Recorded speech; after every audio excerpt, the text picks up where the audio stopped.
साधारण ब्याज simple interest. आज हम लोग पढ़ेंगे साधारण ब्याज सिंपल इंटरेस्ट। सिंपल इंटरेस्ट क्या होता है, साधारण ब्याज क्या होता है, इसके बारे में फुल जानकारी लेने वाले हैं। सबसे पहले हम लोग बात करें साधारण ब्याज की, तो साधारण ब्याज जो होता है वो अलग होता है और चक्रवृद्धि ब्याज जो होता है वो अलग होता है। तो आज हम लोग बात करेंगे चक्रवृद्धि ब्याज के बारे में नहीं, साधारण ब्याज के बारे में, सिंपल इंटरेस्ट के बारे में। प्रति वर्ष मूलधन पर प्राप्त अतिरिक्त धन या राशि साधारण ब्याज कहलाता है। कह रहे हैं कि प्रति वर्ष, समझिएगा ये डिफिनेशन जो है, इस डिफिनेशन से हम समझेंगे प्रति वर्ष मूलधन पर प्राप्त अतिरिक्त धन या राशि, जितना हमारा मूलधन रहता है उसके अलावा अतिरिक्त जो धन या राशि प्राप्त होता है उसे हम साधारण ब्याज कहते हैं। साधारण ब्याज के अंतर्गत ब्याज की गणना अथवा उसका प्रयोग दोबारा हमें नहीं करना पड़ता है, नहीं करते हैं, नहीं होता है, ठीक है ना, दोबारा नहीं होता है। लेकिन यदि चक्रवृद्धि ब्याज पढ़ेंगे तो उसमें क्या होता है कि ब्याज की गणना, ठीक ना, उसको हम दोबारा करते हैं, पुनः करते हैं, यानी ब्याज के ऊपर जिसको ब्याज बोला जाता है, तो वो किस में होता है, चक्रवृद्धि ब्याज में होता है। साधारण ब्याज में वैसी प्रक्रिया नहीं है। साधारण ब्याज में जितना हम लोग मूलधन देते हैं और उससे जो हमें एक बार में ब्याज प्राप्त होता है वो सारा चीज़ हमें एक ही बार करना पड़ता है। साधारण ब्याज से कुछ महत्वपूर्ण सूत्र बनते हैं। उन सूत्र को सबसे पहले हम थोड़ा सा देख लें। सबसे पहली सूत्र, इसमें 3 चीज जरूरी होता है, 3 बात को ध्यान देना है आपको। पहला बात, मूलधन, जिसको हम लोग इंग्लिश में बोलते हैं प्रिंसिपल।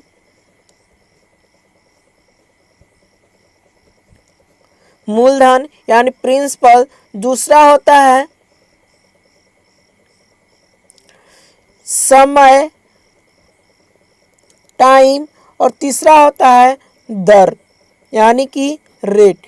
यही 3 चीज से हमें साधारण ब्याज या चक्रवृद्धि ब्याज निकालने के लिए मिलता है। आपको दे देगा कि मूलधन इतना रुपया, साधारण ब्याज निकालें, समय और दर तीनों दिया गया रहेगा, तो ब्याज ज्ञात करने के लिए रहेगा। तो सबसे पहली चीज, सूत्र जो यहाँ बनता है, प्रथम चीज ब्याज का। ब्याज बराबर होता है मूलधन गुने समय गुने दर बटा 100। ये होता है साधारण ब्याज बराबर। इसको इंग्लिश में यदि लिखे तो P गुने T गुने R बटा 100 ये करते हैं, ठीक है। ये शॉर्ट के लिए इंग्लिश में इसको P से प्रिंसिपल हो जाता है, T से टाइम हो जाएगा और R से रेट होता है। इसके बाद में दूसरा सूत्र जो बनता है, हमें दर बनता है। तो दर बराबर क्या हो जाएगा, दर बराबर देखिए ब्याज गुणे 100 बटा मूलधन गुणे समय। ब्याज बराबर निकाल लिए हम लोग, मूलधन गुणे समय गुणे दर बटा 100।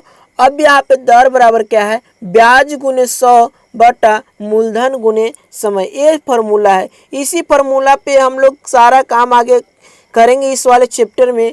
तीसरी चीज यहाँ पे देखें, समय ज्ञात करने के लिए रहेगा तो 2 चीज दिया हुआ रहेगा आपको हमेशा, जैसे कि ब्याज दिया हुआ रहेगा, ठीक है, मूलधन दिया हुआ रहेगा, समय दिया हुआ रहेगा। इसमें क्या करना है, आपको समय ज्ञात करना है। तो इस समय बराबर क्या हो जाएगा, ब्याज गुने 100, ब्याज गुने 100 बटा मूलधन गुणे क्या हो जाएगा, दर। मूलधन गुणे दर, ये हो गया समय बराबर। समय यदि निकालना है तो अब मूलधन ज्ञात करना है, तो मूलधन बराबर क्या हो जाएगा, मूलधन बराबर ब्याज गुणे 100 बटा दर गुणे समय, दर गुणे समय, एक चीज़ और इसमें थोड़ी सी ध्यान देना है कि मूलधन क्या होता है, समय क्या होता है, दर क्या होता है। तो मूलधन जो होता है, जो हम लोग किसी से कर्ज लेते हैं या देते हैं, उस वाले राशि को मूलधन बोलते हैं। समय जैसे कि आपसे पूछ दिया जाए कि 2 वर्ष के बाद लौटाना है, तो 2 वर्ष समय हो गया। दर क्या होता है, दर का मतलब कि जैसे हम लोग 5% लिए कि 5% रुपये सैकड़ के माध्यम से आपको दिया जा रहा है ब्याज, वो हो गया हमारा दर। तो यहाँ पे हम लोग जानेंगे मूलधन बराबर क्या हो गया, ब्याज गुने 100 बटा दर गुने समय। इसके बाद में आपसे पूछ दिया जाएगा एक चीज़ और, साधारण ब्याज में मिश्र धन बराबर क्या होता है, मिश्र धन। तो मिश्र धन जो होता है, मूलधन और ब्याज जो साथ में हम लोग देते हैं उसी को मिश्र धन बोला जाता है। मूलधन के साथ साथ जो ब्याज देते हैं उसी को क्या बोला जाता है, मिश्र धन बोला जाता है। और एक चीज़ और अलग बनता है फॉर्मूला, क्या है, मूलधन ज्ञात करने के लिए रहेगा मिश्र धन दिया गया रहेगा, मिश्र धन गुने 100 बटा 100 प्लस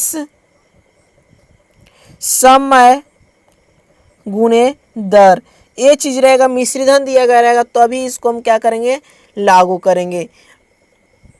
इतना चीज़ हम लोग जानेंगे फार्मूला के बारे में। ये फार्मूला है, इसी फार्मूला के माध्यम से हम लोग सिंपल इंटरेस्ट में सारे प्रश्न को ट्रिक बाय ट्रिक और साधारण मेथड से भी करने वाले हैं। यदि वीडियो अच्छा लगे तो लाइक करिएगा, शेयर करिएगा।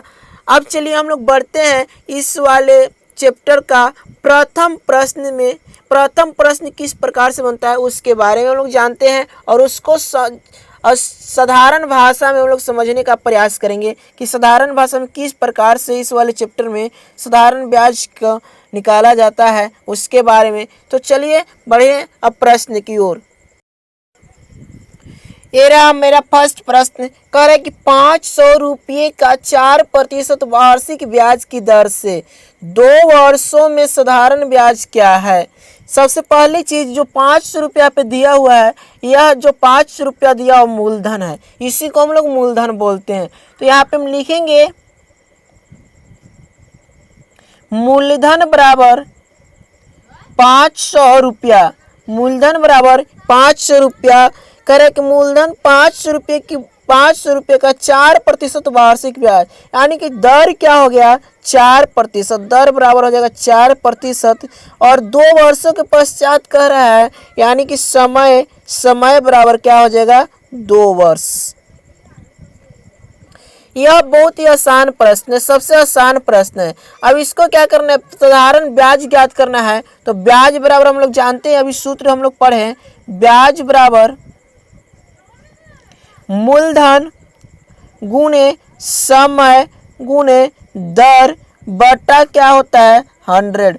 मूलधन कितना दिया हुआ है, 500 रुपया, गुने समय कितना दिया हुआ है, 2 वर्ष, और गुने दर कितना दिया हुआ है, 4%, और बटा क्या होता है, 100। यहाँ पे 2 जीरो से 2 जीरो कैंसिल हो जाएगा, बच गया क्या, 5 गुने 2 प्लस गुने 4। तो 5 दूना 10 और गुने 4 करेंगे तो क्या आ जाएगा, 10 चौको 40। ये 40 रुपया जो आ गया, क्या आ गया, इस वाले प्रश्न का 500 रुपया का 4% वार्षिक ब्याज की दर से 2 वर्षों का साधारण ब्याज हो गया। 2 वर्ष का साधारण ब्याज कितना होगा, 40 रुपया। तो इसी प्रकार से अब हम बढ़ते हैं इसके अगले प्रश्न पे। अब यहाँ पे सेकंड प्रश्न देखेंगे, कह रहा है कोई धन कितने प्रतिशत ब्याज की दर से 3 वर्षों में 7 गुना हो जाएगा। यह प्रश्न जो है बहुत ही महत्वपूर्ण है, जो कि सभी एग्जाम में पूछे जाते हैं। तो इस वाले प्रश्न को सबसे पहले हम साधारण विधि से हल करेंगे, उसके बाद में इसको हम शॉर्ट ट्रिक के माध्यम से हल करके देखेंगे कि दोनों में कितना समय का फर्क पड़ता है उसके बारे में। सबसे पहले हम लोग करते हैं इसको साधारण विधि से हल, और साधारण विधि से हल करेंगे तो इसको हम हमेशा के लिए याद समझ जाएंगे। जैसे कि हल करने से पहले इस वाले प्रश्न को बारीकी से आपको समझना होगा। करे कोई धन कितने प्रतिशत ब्याज की दर से 3 वर्षों में 7 गुना हो जाएगा। कह रहा है कोई धन यहाँ पे दिया गया नहीं है, तो यहाँ पे समय दिया हुआ है, समय दिया हुआ है 3 वर्ष और कह रहा है 7 गुना हो जाएगा। तो सबसे पहले हमें क्या करना पड़ेगा, मानना पड़ेगा। तो हम लिखेंगे माना कि मूलधन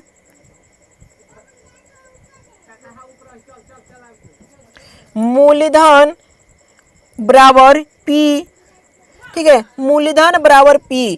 अब इसीलिए हमें मिश्रधन ज्ञात कर लेंगे। तो मिश्रधन हमें क्या आ जाएगा,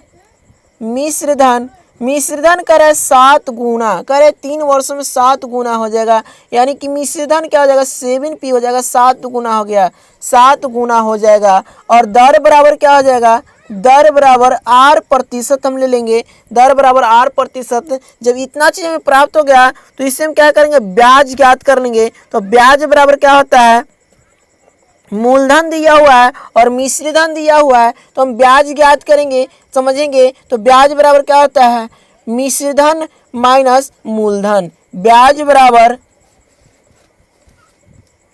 मिश्रधन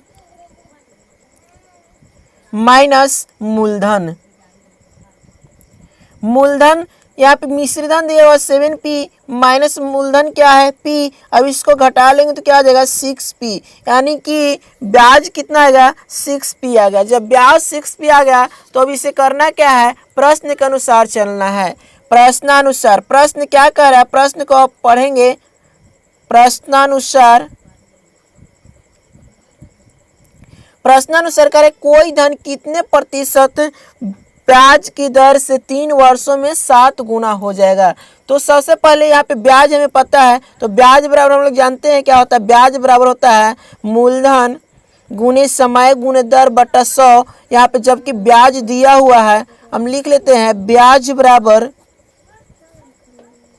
मूलधन गुने समय गुने दर बटा 100। इतना अलग सूत्र से जानते हैं, जबकि ब्याज हमें पता है कि ब्याज 6P है, बराबर मूलधन कितना लिखे हैं हम P माने हैं, गुने समय कितना है, समय बराबर दिया हुआ 3 वर्ष, समय बराबर दिया हुआ 3 वर्ष और गुने दर कितना है R प्रतिशत है, बटा क्या होता है 100। तो इसको हम अब इजीली फाइंड आउट करेंगे तो क्या आ जाएगा,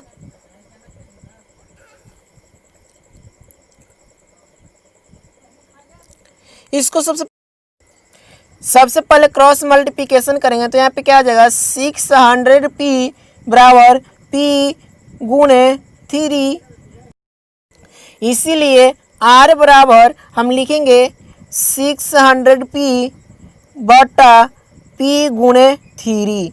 अब क्या करना है, P से P कट जाएगा और यहाँ पे 3 से काटेंगे तो 3 दूना 6 200, यानी कि R बराबर क्या आ गया 200। R बराबर क्या आ गया 200। ये जो होता है R जो होता है प्रतिशत होता है, इसलिए प्रतिशत हो गया। तो ये इसका हल हो गया। अब इसको हम साधारण विधि से तो हल कर लिए, लेकिन अब इसको ट्रिक के माध्यम से करेंगे। तो इस प्रश्न को हल करने के लिए ट्रिक देखिए किस प्रकार से बनता है। सबसे पहले हम उस ट्रिक को लिख लेते हैं। कह रहा है कि यदि, देखिए ट्रिक क्या कह रहा है, यदि कोई धन किसी साधारण ब्याज की दर से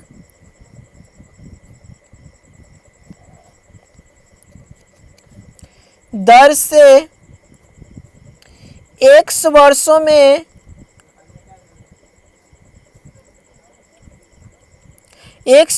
में N गुना हो जाता है,